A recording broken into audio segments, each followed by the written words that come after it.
Eric Terrell with the super chat says, Coop Mike, do the kids a favor and tell them how good Houdini and Run DMC was in the 80s. Songs like Hard Times, One Love, plus which group is your choice?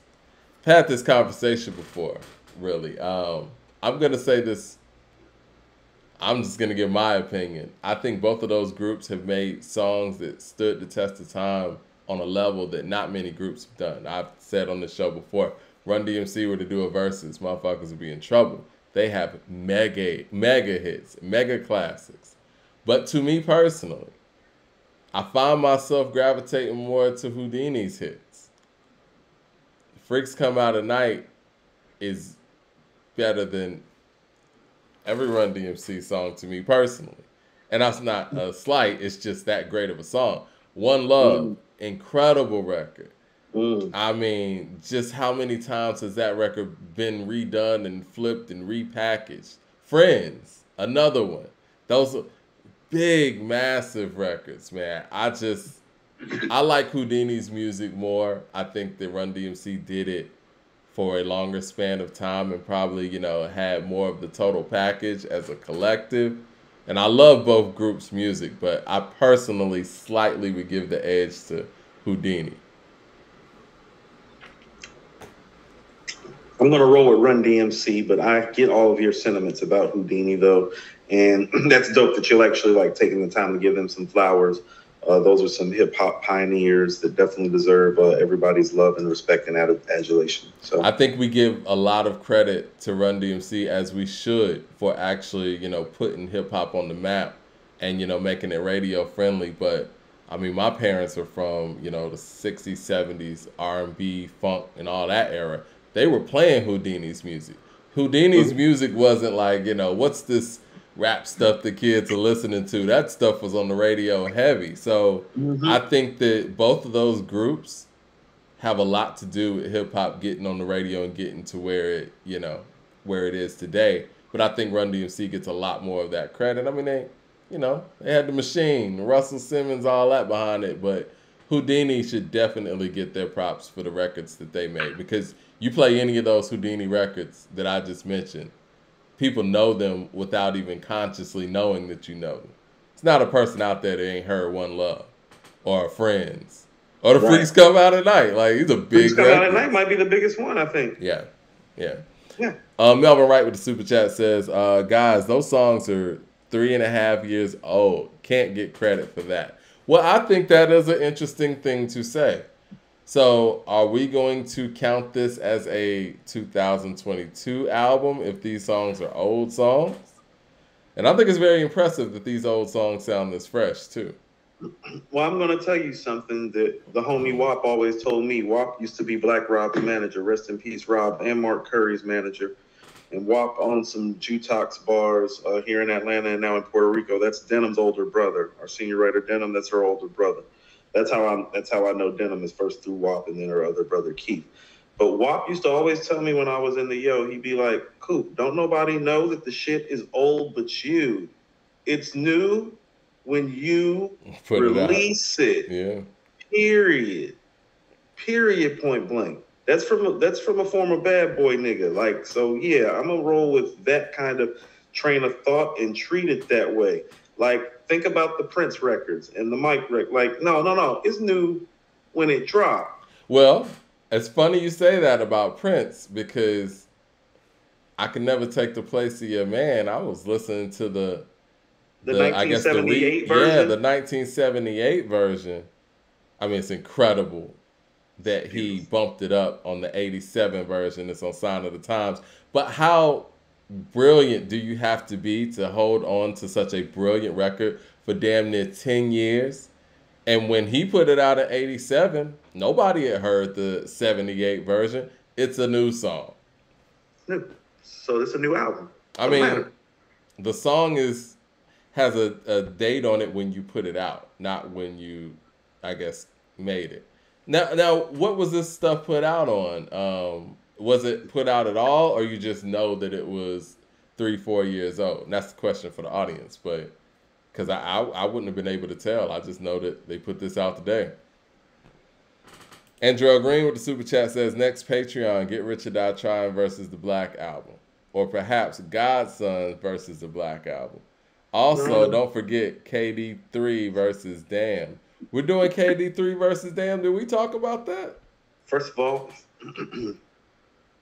gonna get that Get Rich or Die Tryin and Black album out the way first. That's what I want to do. I want to do the Get Rich or Die Tryin. I want to do it too because you tried 50 with the Black album. I'm interested to see how close it'll be. I'm telling you, man, patiently waiting is not better than What More Can I Say? Yeah, it is. It's not. If it is, it's the only song you winning in the first 5. I'm patiently waiting for Shannon. Okay. Melvin Wright with the super chat says, it's been released, though. Okay. So, I mean, I guess if the stuff was released and it was released, then maybe it's disqualified. First time I heard it. Mad Max with the super chat says, we'll do some checking up on that and see where it's been released and by whom. Yeah.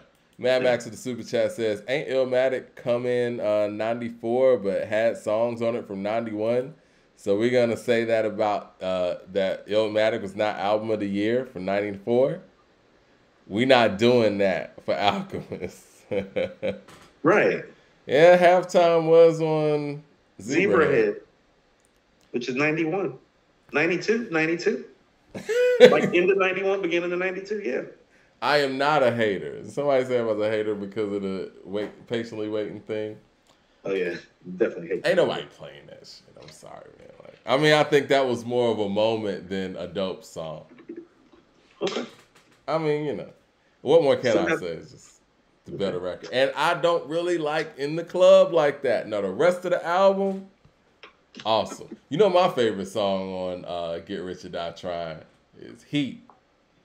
Okay. That shit hard. See, that's the 50 I like, though. I don't really... And it's such a weird thing. He commercially did so much and sold so many records because of his commercial stuff. But I like the street shit from 50. It's his best material to me. I think Get Rich or Die Tryin is that beautiful medium because it's like if I can't do it, that's the 50. Yeah, that's him mixing those worlds. Right, that's the guy when he does that. Oh yeah, that shit fire. And see, What Up Gangsta is a street record, but it has a mainstream appeal to it somehow. It's not so street that the mainstream wouldn't listen to it. You know what I mean? It's a great party starter. It is. It's a great party starter. Now, I ain't got nothing for that record. Now, that's just real. You're going to get blasted, man. You're getting blasted early. Many Men in the Club. What Up Gangsta? What is Many Men going to go up against? Hold on. You're getting down early to this album, and I'm not going to let you get I want to see this. What does Many Men end up going against on the Black Album? Encore. Really? Oh, yeah. I have no chance. Hold on. Or Change Clothes. How you want to lose? Hold on. Let me pull this track list up. It's been a minute since I listened to Get Rich or Die Tryin. So Many Men is number... Since I listened to the Black Album. Many Men's number 4. I think you're right. Yeah, I'm in trouble on that one. Yeah, you're in trouble. Them first 5 songs, you in trouble. I forgot that Many Men came that early in the album. Yeah, it goes Many Men in the Club. Oh, yeah. Number 4, it's Encore. You're right. Right. Yeah. And I got What Up Gangsta starting off that. You in all kinds of trouble, Mike. I told you it's going to be 3-1, 4-1 starting off, and then you got to dig out of this hole, except for you're not going to be able to dig out of it because the Young Buck record, the Back Down record, 21 Questions, no, Mike, you're not going to What does Moment of Clarity have to go against? I'm worried about that one. That's number 8. Oh, it's losing. Moment of Clarity goes up against If I Can't. Nah. You in trouble. I'm gonna let the Champagne Powders vibe. What's Threat go up against? Threat's number 7. What's Threat go up against? Threat's going up against Heat. Mike, you about to lose. You about to lose bad. You about to lose bad. How much do you think this? Threat's going up against Heat. No. You want to know what? I don't know if I want to do this. Back out right now. I don't know if I want to do this, actually. Right. I usually don't back down. When you told me that you thought the Black Album was better than Get Rich or Die Tryin, I was like, oh, man, I'm about to steamroll your ass, Mike. I'm sorry. Like, you're going to literally lose. Like, You're gonna lose a lot, Mike. And the Black Album only got 14 songs. That already puts me at a disadvantage. Oh, you're gonna lose a lot. This nigga got how many tracks on here? Like 19. 19. Well, I mean, he got some interludes. Usually with Wankster, because Wankster's like 17. But Mike, them first 14 records don't Get Rich or Die Trying. Mike, you're in trouble. I mean, shit, the end is even crazy, man. Gotta Make It to Heaven. No. Wankster, you know, You Not Like Me. Even when they put those on there, Your Life Is on the Line. No. Hold on. Does that make it not count? Because those songs came out off the mixtape in previous years. Oh yeah, of course. Yeah, they're not on the album, right? Right. Because those came out in like 2000. Yo. Right.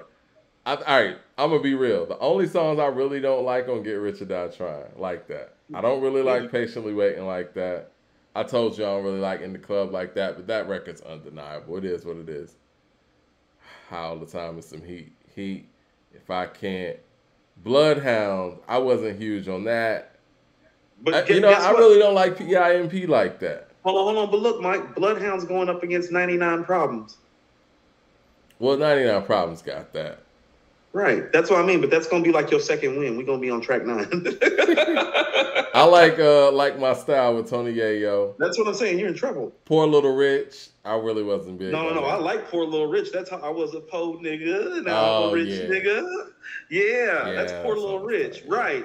In the 4.6. Yeah, I'm thinking about Bloodhound. Yeah. That song was cool. It was cool. It wasn't like a heavy hitter. But everything else, man. A lot of trouble. 21 Questions. Don't Push Me.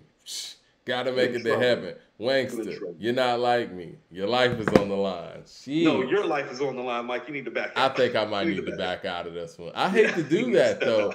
This is step down. Do I need the blueprint? Do I need the blueprint? I told you. I said when you said the Black Album, I said, "Oh, not the blueprint, but the Black Album." Let's do the blueprint. Yeah, it's got to be fun. I'd rather do the blueprint. I mean, okay. So, and here's what I'm about to tell you too, and I'm not saying this to be funny. You about to lose, still. You're just not gonna lose as bad. Because the blueprint, I got 15 tracks. You like I said, you're not gonna lose as bad, but you're gonna lose.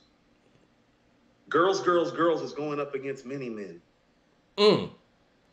The Takeover's going up against What Up Gangsta, I think, or the Ruler's Back. Either way, you're losing. You're losing. Yeah. What Up Gangsta's going up against the Ruler's Back, but the Takeover has Patiently Waiting. I think this is a much better situation. Yeah. But how are we going to deal with this? You know what? 15 tracks. We'll just deal with it in the fact that you leave off the ones that weren't, quote unquote, made in the Get Rich or Die Trying era. Wow, me, you in trouble. So I don't think people understand. Like, okay, so comps for Get Rich or Die Trying, or like It's Dark and Hell is Hot, Moment of Truth, Supreme Clientele. Like you're gonna have to leave off Wankster, You're Not Like Me, and Life Is on the Line. You cool with that? It doesn't matter, Mike. Yeah, this is gonna be a tall order for even the WWE blueprint. Wrestling when I pull out Get Rich or Die Trying. Can you smell what I'm cooking? Like, you are not about to win. And the blueprint for a lot of people is Jay-Z's best album. And my personal opinion is number 2. I got Reasonable Doubt, Blueprint, and the Black Album. I'm gonna show you why it's number 2, because Reasonable Doubt would probably beat Get Rich or Die Trying barely, but the Blueprint's not. Because Get Rich or Die Trying, like in the all-time classic scale to me, is somewhere between the two. You think like Reasonable not as good Doubt as Reasonable Doubt, but better than the Blueprint. When we did Reasonable Doubt in the Infamous matchup, it just reminded me of how stellar that Reasonable Doubt is, and not just in a just alone, but in Jay's catalog as well. Like a lot of the things that we consistently get on a on a Jay album, as far as like some of the missteps, we didn't really get on Reasonable Doubt. The missteps on Reasonable Doubt was stuff like Coming of Age. You know what I mean? That is the misstep. Yeah, and it's a good song. It is a good song. It's not a jigga jigga that nigga jigga type of misstep. It's not that. It's not. Melvin Wright. It's not Hola Ho Vito. No, it is not. And you know what? Hola Ho Vito is a good song. It just shouldn't be on that album. Hey, you're going to find out how good it's not when it plays. What does that go up against? What does that go up against? Wait till you look. I'm about to look. I'm not going to say anything because I want people to watch the broadcast, but it's... Ooh. All right. Melvin Wright with the super chat says, Alchemist EP Lunch Meat from 2018 and other projects. Okay, so that's what it was on. All right, well, I guess it's disqualified then. But hey, I like them. Andrew Green with the super chat says, y'all said Damn was the last great solo rap effort. Do we got to put Damn up against something? Do y'all, Are we jumping? Are we jumping the Jigga thing? Maybe we should put a Kendrick album up against Get Rich or Die Trying. Okay, so he's right. Dean Martin Stakes, Judas, The Hopeless Romantic, and Massacre are all 2018 from Alchemist. Andrew Green says the Godsons versus the Black album, 14 tracks each. I don't know if Godson wants it with the Black album. No, I don't want to do that to Godson because that's. How about this? Listen to what you're saying when you're saying that. Yep, This is what I'm talking about. This is Nas's 9th best album, and you want to put it up against Jay's 3rd best album. Yeah. Now, if we're gonna do that, it's gonna have to be Stillmatic and Black album. Have we done that, or have we just talked about that? We did Stillmatic and Blueprint already. So actually, Mike, I don't think you should use the Blueprint again because we've already used the Blueprint once for the Blueprint Stillmatic thing. Did we? Did we use the Blueprint? Oh no, we didn't do that. We did Stillmatic Lost tapes. Yeah, that's what we did. Put the Blueprint up against Stillmatic. It's going to lose that too, though. The Blueprint up against Stillmatic.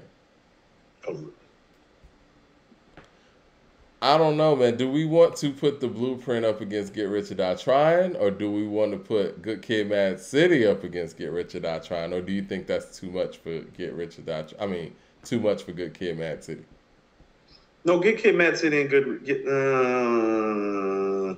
man, he's swinging and he landing. He's swinging and he landing. He like George. He like George Foreman. This. He like young George Foreman on Get Rich or Die Trying. It's like, no, for a minute, for about a year or 2 or 3, couldn't do nothing about it and was gonna knock that ass out.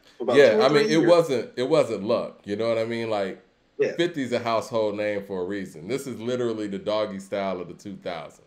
Right. It is what it is. Yeah. Nah, I'm looking at. Fact, to be honest with I'm you, looking at Good Kid, Mad City. I don't think he wants it. Right, you don't want to do that, and you know what? It actually makes me think. You want to know what I really want to do? You want to know what a real battle is? You really want to know? Because I think they're the same length. Get Rich or Die Trying versus It's Dark and Hell is Hot. That's a fucking matchup. That's a comp. I like That's that. the real battle. Both of those guys took the streets back. And you want to know what? Yeah. Here's what I think about that too. Talking about both of these albums lately, because we've been talking about It's Dark and Hell is Hot too, makes me realize that these albums are probably closer to being top 15 albums than they are even to being top 20, 25 albums. Like when I'm talking about Get Rich or Die Trying right now, I'm really thinking to myself, it's like, no, like you need to have made like one of the best rap albums like ever to beat that. Like ever. Ever. I'll say this, man.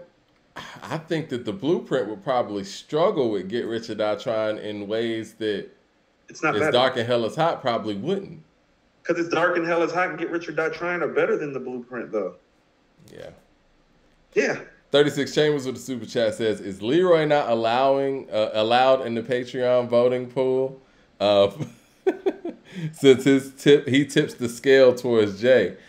I mean, no, I think Leroy's objective. Yeah, Leroy's fair. He is.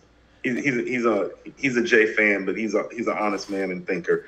I think he's proven himself to be viably trusted with the vote. Lex Diesel with the super chat says, Nas should body as many features as possible now. Not only does, I don't think Nas needs a feature run, but when we were just talking about Kendrick, I think he's the one that needs a feature run right now. He needs a feature run in an album. He's never did features like that though, so it's like I don't know if that's going to work. No, I'm not, and I'm not trying to discount the Blueprint, but that's what I'm saying is it's like it's making me realize it's like no, the Blueprint is more like a top 30 to 50 rap album. Get Rich or Die Trying is Dark and Hell is Hot. No, that's top 20. It's top 20. And Gerald Green with the super chat says, y'all said Damn was the best solo effort with no features since KD3. And that y'all would do on Patreon. Okay. We can do that. Feel sorry for Kendrick. About to take another L. I think Damn is his it's his I don't want to say most complete effort, but it feels like if there's an album that tells you everything you need to know about that individual artist and where he carried the load on his own and wasn't really influenced by anything outside of that, I think Damn is that one. Here's why it's so interesting, and I like the Damn KD3 matchup. You got to put stuff like Mike and Quincy right next to stuff like Element. Yeah. Like Mike and Quincy and Element are 4 and 4 on the album. Right. Yeah. Stuff like that. Yeah. I like it. How many songs is on Damn collectively? Like what number is Duckworth? I feel like 13, and I think that might be the problem. Yeah, and I like what you said about where the song length actually like matches up more fairly. That's why I thought of It's Dark and Hell is Hot. How about this? Yeah. Get Rich or Die Trying, It's Dark and Hell is Hot, and Moment of Truth are the 3 best long classics I've ever heard, where it's like, no, those albums are long, but they're great. As in, like, there really is a legit, like, 18, 19 songs, but it's, like, legitimately, like that the whole way through still. Akumanai's pretty long, too. Like 74 minutes. See, but if you take the intro and the skits out, though, it's only like 13, 14 records. Well, you're talking about 15. The amount of records, but see, what they did was they made songs like 7, 8 minutes long with like Liberation and Spodioti, and they got it added to the length of the album. But there's only but first of all, Aquemini is still, I believe, under 75 minutes. 74.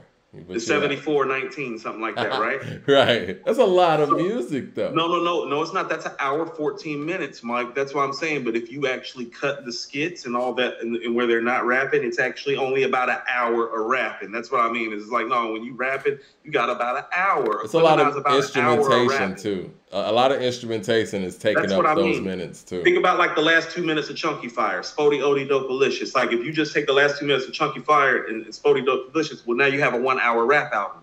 And you got pretty much, like, I mean, however long Liberation is, but Dre and Big Boy kind of do their thing, but a bulk of that is Big Rube, Erykah Badu, and then the instrumentation and the breakdown, which is beautiful. Right.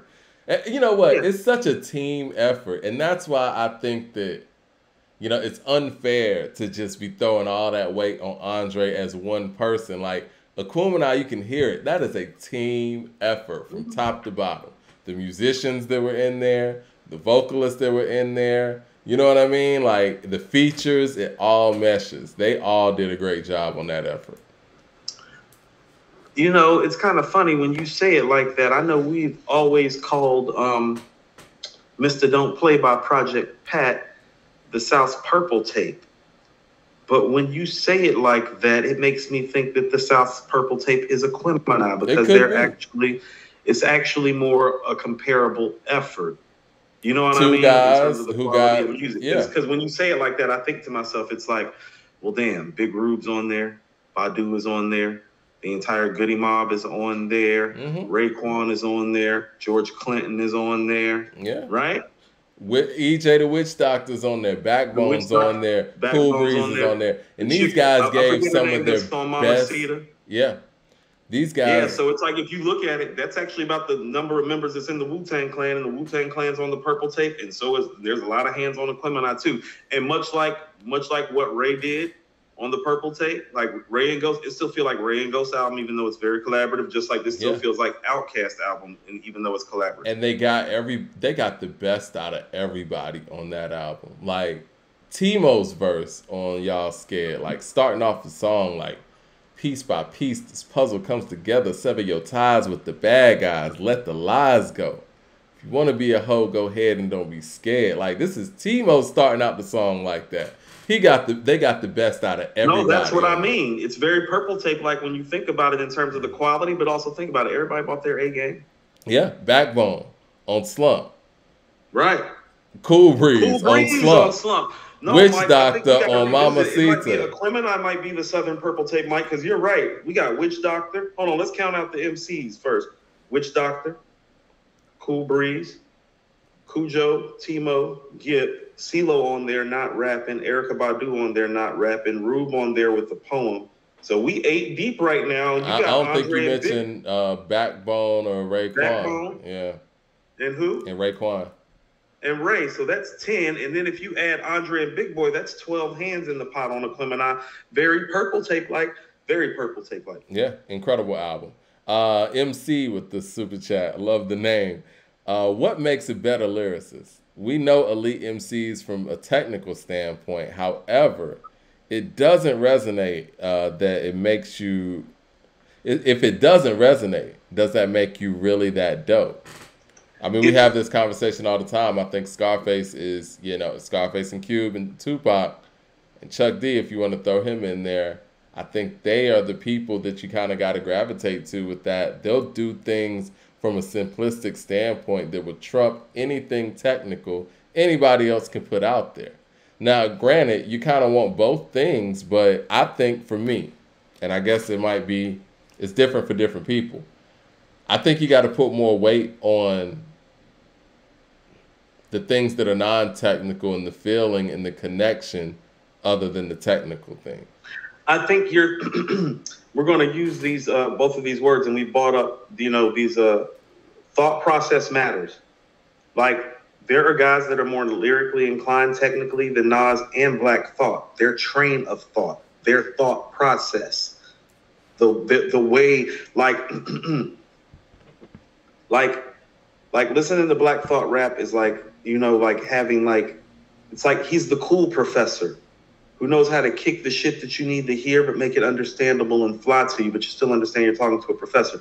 Nas conceptually is just somewhere else nobody's ever been as an MC. Like the story catalog alone is the evidence of it. The stories aren't lyrical like that, like in terms of being all super lyrical outside of I Gave You Power. It's the conceptualization. It's the train of thought. So concepts matter in that lyricism conversation, approach, train of thought, like all those things matter. Like Thought and Nas think different too. You feel me? Like the train of thought is different. It's not regular. Andre's that way. Lauren's that way. Most Scarface, is that way. Yeah, Tupac, Most, Ice Cube. It's the perspective is different and insightful too. It does something to you when you see it from their view. It's like, oh shit. Yeah. That. I think Nas just has it the most because of the stories. But Thought has that fundamentally as like an orator, And I like how you correlated to being a professor. It's almost like having a super smart professor out there that puts everybody to sleep. But you have that other professor that's able to connect, And it's like, who is the student going to say is the better professor? Right. It's the one that is able to connect. How about, you're right. So, rate my professor. Well, a lot of that time, it's not about how good the professor is. It's about his ability or her ability to connect with the students. And that's what the rating's based on. This is very much the same thing. That's why I told you, I can remember listening to Kendrick and hearing She Needs Me. And it was like, oh no, damn all the lyrical stuff. You got me. You connected to me. You connected something for me. You connected a dot. Literally. Yeah. Man, Max with the super chat says, a feature run helps an artist. That's why Drake and Cole do them. I remember when Nas did a Nas album Done, and that's when he had the most buzz. Because then he did that Kanye album, and it sold, but didn't connect. Yeah, I mean, feature runs do help when you got something coming, but what happens when you have pretty much finished the job, right? Do you need to do a feature run then? Mad Max with the super chat says, could have sworn y'all said 2014 was the album with no features and was the closest to KD 3. Forest Hills? I feel like we did say Forest Hills. I remember saying Forest Hills. That's why when the damn thing came up, I was like, I remember I said something about Rihanna being, no, we did say damn. He just said that. He said, ain't Damn have a feature on it with Rihanna on there? And I was like, Rihanna didn't rap, So I actually remember, Mike, we had that conversation. I said, no, she spit a couple bars on there. You said she was kind of rapping on there. Yeah. A little rapidy. Darren Harris with the super chat says, want to see Hell on Earth versus ATLiens down the line. That's a good one because they're both very similar. And it's 1996. That's their dark album for both of them. I would like to see that. I'm with that. We need to put that in the notes. Yeah, we'll put that in the notes. Hell on Earth and ATLiens. I think that's a good one. That's exciting. I'm going to write some of these.